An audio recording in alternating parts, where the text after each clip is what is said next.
This is MacroVoices with hedge fund manager Eric Townsend, the free weekly financial podcast targeting professional finance, high net worth individuals, family offices, and other sophisticated investors. MacroVoices is all about the brightest minds in the world of finance and macroeconomics telling it like it is, bullish or bearish, no holds barred. Now, here are your hosts, Eric Townsend and Patrick Ceresna. Let's move on, though, to the slide deck, Patrick. Listeners, you'll find the download link in your Research Roundup email. If you don't have a Research Roundup email, just go to our homepage, macrovoices.com. Look for the red button that says Looking for the Downloads, just above Jeff Snyder's picture on the homepage. Patrick, here on page 2, boy, look at, in just 1 week, the U.S. dollar index has taken a nosedive. What's going on here? Well, that was that major support line that we've been highlighting in numerous chart decks over the last month and talking about how critical of a line it is. And really, it was like an edge of a cliff. And when the dollar broke below that level, it became very clear that it was time for the dollar to go to the next level. And what's interesting is that it's easy for almost any technician to identify the 2018 low, where we saw the dollar index trading in the 89.90 level, and it certainly is the most immediate short-term target for that, further 1.5 point drop where we could end up seeing a support line come in. But I really wanted to take a moment to look at the much bigger picture of the US dollar cycle. I mean, everyone likes to kind of play this US dollar collapse story like it's this big extreme event. But I really went and stepped back and said, well, there's been these currency swings for decades and decades where these currencies would swing considerable big moves. And what is a level that the dollar could move without it actually collapsing? Just like, what is a reasonable perspective? And so when we go to page 3 is the dollar index, and I put up here just over a decade. We're going all the way back to 2008. And you can see that the dollar, prior to the bull market of the dollar, we saw considerable consolidations in the US dollar down along the 80 level. I mean, there were lows in the 70s, but a dollar index that actually trades back to the 80 level, it's not that we haven't seen this before. I mean, there's been considerable and extended periods which the US dollar traded down there. The bigger question is on a macro scale, can Europe, because the dollar index is predominantly weighted against the euro, can Europe sustain a much higher currency, and what are the economic implications of it doing so? So my kind of view here on the dollar index is that on balance of probabilities, a test of this 89 level is almost not a certainty, but a very good probability. But the bigger question, are we going to see a US dollar bear market that is more of a prolonged multi-year event that isn't necessarily a collapse, but rather simply the dollar going back to levels where it's been in the past decade? It's funny, I look at this chart, Patrick, and maybe it's just because most of my experience is in trading crude oil, but when I look at this bigger picture, it just looks to me like, oh, Patrick, you got the crude oil chart upside down. Middle of 2014, that's where it collapsed. And of course, what we see is this very strong negative correlation between crude oil and the dollar. So if you want to say, okay, what would it mean for the US dollar to go back down to 80, which seems, crazy for the way we think about things? Well, all it would take would be to get back to 2014 oil prices. And for that to happen, I don't know whether or not Art Berman and other people who are saying that we're going to see this just dramatic collapse of U.S. production in 2021 are right or not. But if that really happens, it could set the stage for exactly that move, way, way up in oil and way, way down in the dollar index. And what's interesting is that a lot of people over the last 3 years have been talking inflation. But in my mind, the real inflation fears where break-evens could start blowing out and things start being priced in yields really, to me, was always about a commodity bull market. And we've seen commodity bull markets and rising structural prices often in periods of US dollar bear markets or US dollar declines. Forget the collapse word, but just a period of sustained US US dollar downtrend. And the question here is, if this has been set in motion and the dollar remains in a bear market for over a year and declines down to those consolidation lows where it spent most of the decade between 2008 to 2014, if we head back down there and we have a structural bull market in most broad commodities, that's where inflation may rear its head. And that's going to be really interesting to see whether that is the macro backdrop that we're going to have to be investing and trading in going into the next few years, right? Well, of course, we don't know what's going to happen. Maybe governments will get responsible overnight, and none of the things that we discuss here will ever come into play. Somehow, I don't think that's it. And frankly, to say, as I look at this chart, is it that big of a deal for that 88 line to not hold? And boy, it doesn't look like there's any visible support until you get down pretty close to 80. Why is it unrealistic to expect a move down to 80 in the dollar index in an environment where people are really talking about trillions and trillions of dollars of fiscal spending? So we are moving the money into the real economy where it can be inflationary and has a different effect completely than just creating bank reserves. And, we're going to monetize effectively a lot of money printing in order to do it. Why in the world wouldn't you think that we could get down to not only 80, but maybe down to what's that low going back to 2008, 73 or so, 72? Yeah. Why wouldn't that come into scope in the next 4-year presidential cycle if we're going to see the kind of spending, and particularly monetized spending, that may be on the horizon? We don't know yet exactly what the policies are going to be, but it sure seems like that's the direction. That's right. And so I want to move on to chart 4, which is really where we look at the euro against that US dollar. And this is, to me, one of the more important questions, because we can look at the dollar index and speculate all we want, but really with over a 50% weighting in the dollar index coming from the euro, it really is whether the euro can rally, and more importantly, can the European Union be able to sustain a much higher currency? And that is a big question that is out of my pay grade. I am looking at it more from a perspective of trend. But one can quickly see that, again, if you go back to that 2008 to 2014 period, a lot of the high volume nodes all lie between 130 to 135. The interesting question is that as we approach what everyone is targeting as this 125 level, which is the most immediate short-term target, I mean, what really is stopping the euro from trading back into those trade ranges that it traded over a decade ago? And that's, again, one of the more interesting puzzle pieces to watch as we move forward from here, right? Well, I think the answer to that question is very clear. What's stopping it from moving higher is the toolbox that the ECB has to prevent it from moving higher, because they are motivated to do so. Are they running out of tools in that toolbox? That's the question. But I think what's really important is, I look at this overall picture, getting the call right on the relative performance. We're getting into a competitive devaluation situation. If we go back for a second to page 3, what's to stop the dollar index, we said a minute ago, from going all the way down to 80? Well, it's competitive devaluation, where the ECB and the other central banks don't want to allow that to happen. They want their currencies to depreciate. Everybody's depreciating. It's really hard to make the call on who's going to win that political game between governments. On the other hand, to say commodities are going to go up as priced in fiat currency. So gold, copper, and oil are going to get more expensive in all currencies. That's a much easier call to make. So the relative question of dollar versus other currencies, probably beyond my pay grade. The outlook for the next decade that gold, copper, other commodities, and crude oil are all going to get more expensive in fiat currency, I think that's a much easier call to make.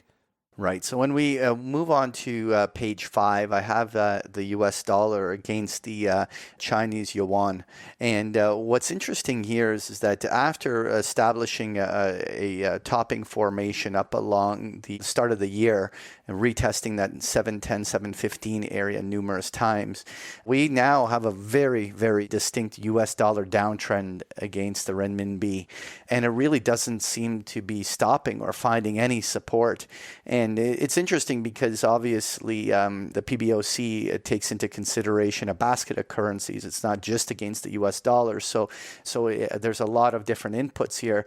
But this trend really seems to be set in motion, and that US dollar weakening here may very well continue. I mean, we back in 2018, in a period where Trump was president, we did see this trade down towards 6.25. And so, I mean, is it out of the realm of possibility for us to even see another 30 cents on the downside here? I don't think so. Well, I agree, Patrick, and I think the real question we're asking here is, what is the U.S.-China geopolitical negotiating plan going to be between the Biden administration and China?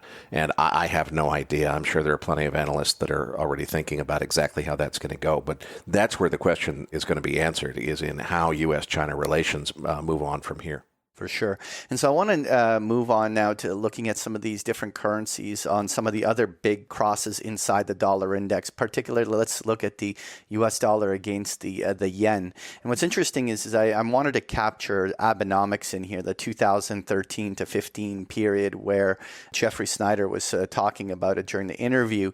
And we can see during that period, the yen was literally halved in its price. The US dollar had an extraordinary rally during that period. But what's amazing when you really zoom out to identify how much of a trade range we have literally seen for 4 years in the yen. There's been no significant trend, and it's really been pinned in this range. And really, we have now, for the last month, really, it's for the first time in a while that we're starting to break below very key support lines on that US dollar yen cross. And I mean, we did see a 2016 low around the 100 to 101 level. But now the big question here is, as this US dollar yen weakens here, are we going to see a significant US dollar downtrend against this pairing? And that would be significant considering this tight trade range that we've seen for years. Moving on to page 7, Patrick, we're looking at the ratio the other way. This is the pound priced in dollars, whereas the other few were dollars priced in other currencies. So it's kind of upside down, isn't it? Absolutely. And so when we're looking here at the pound sterling against the US dollar, obviously the Brexit was a very big and key consideration to a breakdown out of what was a considerable trade range. But we've seen more or less, again, in a 4-year period where that 120 level has held and established a very solid base. And it would be so significant if the pound was to break out above this 135 level, because when you have this type of a base or consolidation, all of the oversold conditions are unwound, all of the base is created, and that's usually a foundation from which a new trend may emerge. And it'll be really interesting to see whether that's what we're about to get here in the pound. And let's talk about the Canadian dollar, Patrick. This, of course, relates to who buys the beer at the next MacroVoices live event. Exactly. And so the US dollar against the Canadian dollar, this is where we get to into actually a number of really interesting charts, because I started basketing a number of these countries that rely quite heavily on trade with from a commodities perspective, like commodity-based currencies. And what's interesting about all of these ones we're going to talk about is the considerable pop that they all had, the US dollar had during the coronavirus crisis. And so when you look at on the charts here at February, March period, April period in 2020, that US dollar had this kind of safe haven element that caused it to just shoot higher. And what we're really seeing is now this transition where that has established very key high tests. And we're seeing, for instance, in this case, the US dollar really starting to break down some key levels on the US dollar CAD. We're below 130. And really, if some of those forecasts on oil and other types of, like the way copper is behaving, the way so many of these other resources are behaving, and maybe it's time for a lot of these commodity-based currencies to have their day in the sun after being in the doghouse for so long. Well, Patrick, speaking of commodity-based currencies, let's talk about the Australian dollar. Absolutely. And that was the really interesting part was that the Aussie dollar was always trading just below the 70 cent level for an extended period of time going into 2020. And during the coronavirus crisis, we saw a legitimate washout event in the Aussie that sent it down toward 55 cents. And that really led to a true capitulation moment. What's extraordinary about the Aussie dollar is just the reflexive rally that we've seen off of those lows, just the relative strength it's had against so many other currency pairs. It's just been rock and rolling higher, and we are now seeing it approaching some very key consolidation levels through that it saw through 2016 to 2018. And, could we see the Aussie trade toward 80 cents? I think it's entirely possible here, but I feel that as we find out whether or not there's a true and legitimate commodity bull market underway, I think there's going to be even further tailwinds to these types of currencies. And that story continues when we, look at the New Zealand dollar on page 10, where you can see that similarly we're trading right back and very close to those levels that we saw in 2017 and 18 with a strong trend. And even when we go to the Mexican peso on page 11, that coronavirus spike was just extraordinary, just blew it out to the 25 level. And it's right, we're down below 20 again on the US dollar against the peso. And we're coming to a major consolidation point. So a lot of these different currencies are at major transition moments where, while certainly we can say the US dollar has been in a downtrend over the last 6 months, I feel that on these really big, weekly, longer term charts, we're only actually approaching critical levels that could shift, that could create one of these multi-year trends. And I think it's a little early to already say that this is a certainty, but boy, are we coming to some interesting levels on all of these things. And it'll be probably a story going into January where we're going to see a lot of these levels tested that is going to determine what the trends will be for years to come. And boy, it sure looks like that pattern that you see of the big coronavirus spike on the Mexican peso as I look ahead to the South African rand and the Brazilian real. Looks like very similar charts. Yeah, so when we start getting into these emerging market currencies, you can really see that similar style chart pattern, which is there was the coronavirus currency crash where the US dollar as a safe haven just had this extraordinary punch. And we're seeing every single one of these currency crosses demonstrate a very similar pattern and now they're rebounding considerably, coming back to those 2019 levels. I feel that when we're dealing with things like the South African rand or the Brazilian real or even the Russian ruble, which is on page 14, all of these are actually going to be very dependent on that commodities trend that we've talked about earlier in this postgame. I think that these currencies are transition moments, and we haven't seen big, like for instance, when looking at the Russian ruble on page 14, we haven't seen the US dollar really break down against the ruble yet. But if that scenario in the coming year or two happens where oil goes considerably higher, we may see that this is actually a really important transitory moment in this currency. And not a lot of people are talking about it. At least I haven't heard very many people talking about it yet. But it is interesting to see whether or not that becomes a key turn point for the ruble. Now, Patrick, we've been looking at primarily U.S. dollar crosses to other currencies. On page 15, we're not looking at a dollar cross. We're looking at the euro to the yen. Why euro-yen today? Our focal point has always been in MacroVoices. We always tend to channel everything to the US dollar because it is the world reserve currency. But it is really interesting to see where there's underlying prevailing trends that are occurring against all the different crosses. And the euro yen is one of the largest. And when you really look at that euro as it's trading against the yen, it really seems like we're winding up for an actual breakout. And that's interesting because when we looked earlier here at the yen chart, we saw how trade range bound it's been for the last 4 years. It's really the euro that has broken out. And it'll be really interesting to see whether the torch gets past the euro and where that really becomes the strongest currency in the bunch as the US dollar becomes the weak one. And the breakout here will be, I think, the first sign that may be the case. And I mean, it wouldn't shock me to see a euro yen advancing toward that 134, 135 level where we saw back in 2018. And listeners, don't forget you can get a free trial to Patrick's service. He does webinars 4 days a week with chart decks like this. You can find that at bigpicturetrading.com.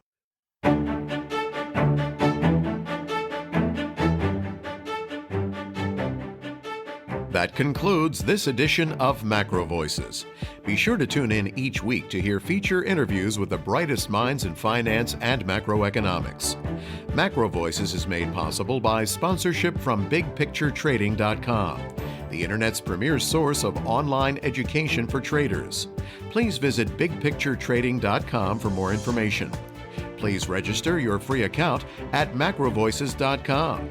Once registered, you'll receive our free weekly Research Roundup email containing links to supporting documents from our featured guests and the very best free financial content our volunteer research team could find on the internet each week. You'll also gain access to our free listener discussion forums and research library. And the more registered users we have, the more we'll be able to recruit high-profile feature interview guests for future programs. So please register your free account today at macrovoices.com if you haven't already. You can subscribe to MacroVoices on iTunes to have MacroVoices automatically delivered to your mobile device each week free of charge. You can email questions for the program to mailbag@macrovoices.com, and we'll answer your questions on the air from time to time in our mailbag segment. MacroVoices is presented for informational and entertainment purposes only. The information presented on MacroVoices should not be construed as investment advice. Always consult a licensed investment professional before making investment decisions. The views and opinions expressed on MacroVoices are those of the participants and do not necessarily reflect those of the show's hosts or sponsors.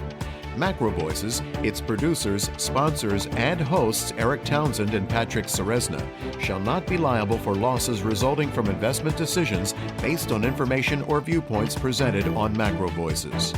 MacroVoices is made possible by sponsorship from BigPictureTrading.com and by funding from Fourth Turning Capital Management, LLC. For more information, visit macrovoices.com.